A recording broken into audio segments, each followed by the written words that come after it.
आज की वीडियो में अपन एक और क्वेश्चन सॉल्व करेंगे जो कि होगा आरआरबी 2008 का। ठीक है, पिछली वीडियोस में भी अपन ने वही करते हुए प्रीवियस ईयर क्वेश्चंस के, तो अपन अब इस वीडियो में भी अपन यही क्वेश्चन सॉल्व करेंगे आरआरबी 2008 का, जो कि बहुत इंपॉर्टेंट और अच्छा कंसेप्ट है।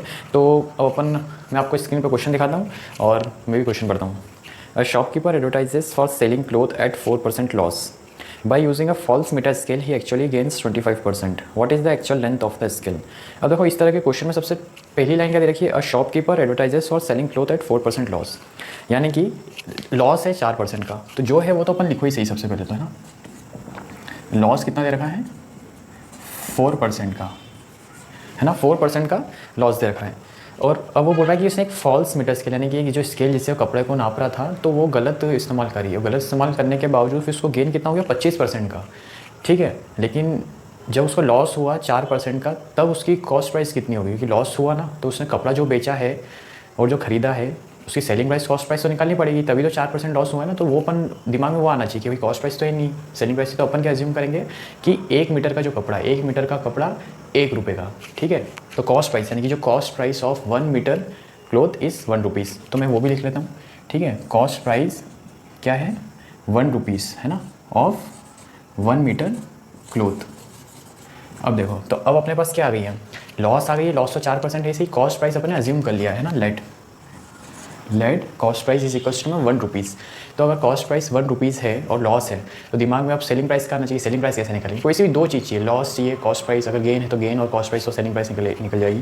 तो इसी तरह से अपने पास एक और फॉर्मूला है। जब लॉस गिवन है और कॉस्ट प्राइस गिवन है, तो सेलिंग प्राइस का सीधा फॉर्मूला लगाओ अपन, 100 माइनस लॉस परसेंटेज, है ना। लॉस परसेंटेज कितना है? 4 डिवाइडेड बाय में 100। ठीक है, और मल्टीप्लिकेशन में कॉस्ट प्राइस कितनी है? 1, और ये सेलिंग प्राइस। तो इज इक्वल्स टू में कितना है? 100 माइनस 4, 96 डिवाइडेड बाय में 100। ठीक है, तो ये सेलिंग प्राइस आ गई रुपीज़ में। ठीक है, इसको अपन लिख सकते हैं, ये 2 जीरो ऊपर जाएंगे तो 0.96 रुपीज़ लिख सकते हैं अपन। ठीक है, तो अब अपने पास क्या आ गई? सेलिंग प्राइस आ गई है। ठीक है, सेलिंग प्राइस आ गई। अब क्वेश्चन में फिर देखना, क्वेश्चन आपकी स्क्रीन में फिर दिखेगा। Next line, however by using a false metre scale he actually gains 25%। यानी कि अब जब उसने जो सेल करा, अब ये गेन कब हुआ? जब वो बेचेगा तो सेलिंग प्राइस पे ही बेचेगा वो, मतलब कि जो सेलिंग प्राइस उसकी होगी, तो सेलिंग प्राइस में उसको गेन 25% हो गया। और जो कि सेलिंग प्राइस क्या है, जो कि अभी अपन ने 0.96 रुपीज़ निकाली है। अज्यूम करा अपने कॉस्ट प्राइस तो 1 रुपये मान लेते हैं 1 मीटर कपड़े की। ठीक है, और लॉस दे रखा था तो उससे सेलिंग प्राइस निकाली। ठीक है, तो अब अपने पास क्या है? गेन है। अब क्वेश्चन में फिर से गिवन क्या है? गेन, है ना। गेन कितना है? 25%। और अपने पास ये सेलिंग प्राइस है। सेलिंग प्राइस एंड गेन दे रखा है।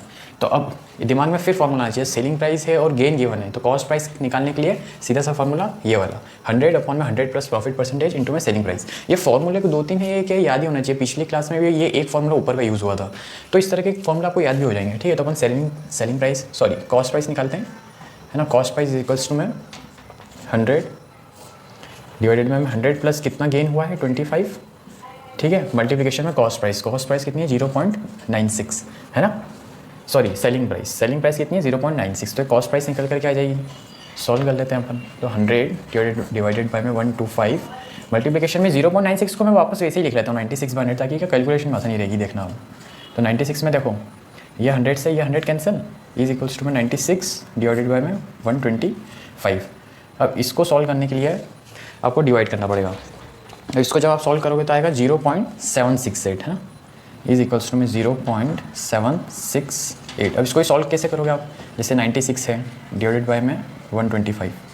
अब देखो 96 से तो छोटा है, तो क्या करेंगे? 0 पॉइंट लगा देंगे और इधर एक 0 ले लेंगे। ठीक है, 125 7 बार, ये 7 बार में आएगा देखना। 125 इंटू 7 में आप करोगे इधर 7 5 ज़ा 35, 7 2 ज़ा 14, 17, 7 ज़ा 7, 875। ठीक है, तो 875 बार आ रहा है। 875 आ रहा है कितनी बार? 7 बार। बस अब इसको माइनस कर लो, 60 और 25 17, 80 और 85।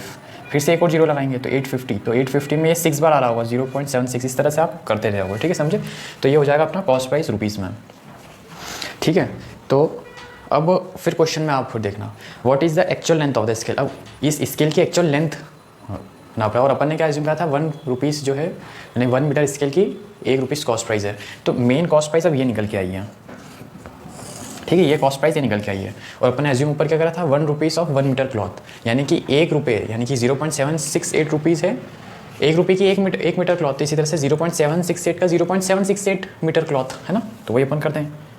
तो ये cost price is equals to में वही कितने क्लॉथ का जो रहेगा, क्लॉथ कितना है 0.768 मीटर्स। ठीक है, अपन ने एज्यूम करा था ₹1 का 1 मीटर क्लॉथ। इसी तरह से जितनी कॉस्ट प्राइस निकल के आई है ये सब लॉस और गेन के बाद वही मीटर में रहेगा, इतनी यानी कि इतना मीटर कपड़ा है 0.768 मीटर।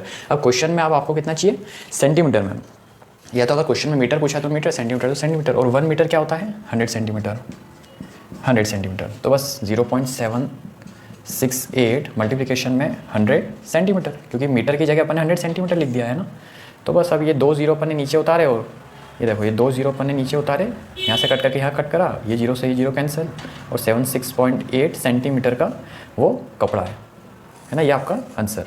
यानी क्वेश्चन में क्या हो जाएगा, जो actual length of the scale, मतलब कि जो स्केल की जो लेंथ है इतने ही कपड़े में आप नापोगे ना, तो वही जो स्केल की जो लेंथ है ना वही कितनी हो जाएगी 76.8 सेंटीमीटर। ये मैं यहाँ पर आपको बताया था क्लॉथ, ये क्लॉथ नहीं है, अपन स्केल का जो है ना स्केल है, ठीक है। स्केल का साइज़ मान लो, क्योंकि स्केल है सेंटीमीटर और मीटर में दे रखती हैं, ठीक है। तो ये था। अब ठीक इसी तरह को सीरीज़ को कंटिन्यू करेंगे नेक्स्ट वीडियो में और एक नए क्वेश्चन के साथ। तब तक के लिए बाय बाय।